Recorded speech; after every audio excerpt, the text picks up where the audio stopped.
નમસ્કાર દોસ્તો, મારી સાથે એક બેન રહેલા છે બામણિયા અંજલિ ભાળજીભાઈ. એમનું પૂરું નામ છે, જાફરાબાદના રહેવાસી છે. જાફરાબાદનું કયું ગામ છે બેન? જાફરાબાદ જ છે. તો એના વતની છે. અહીંયા કોન્સ્ટેબલની બેચ માટે આવેલા. આર્થિક પરિસ્થિતિ એમની એટલી બધી સારી નથી. એમના પરિવારમાંથી કોઈ એવા નથી જે સરકારી નોકરી કરતા હોય. એમનું બેકગ્રાઉન્ડ એવું નથી સ્ટ્રોંગ કે જેમને સપોર્ટ કરે. પણ હા, એ જે તે સમય મળવા માટે આવેલા. અમારાથી જે બનતી હેલ્પ હતી એ અમે હેલ્પ કરી.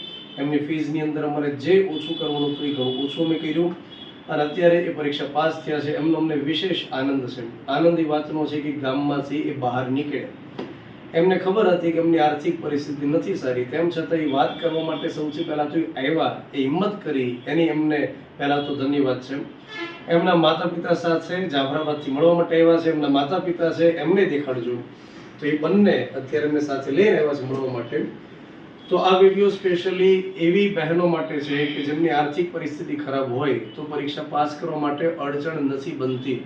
ખાલી જરૂર હોય છે પહેલ કરવા માટે, આગળ વધવા માટે.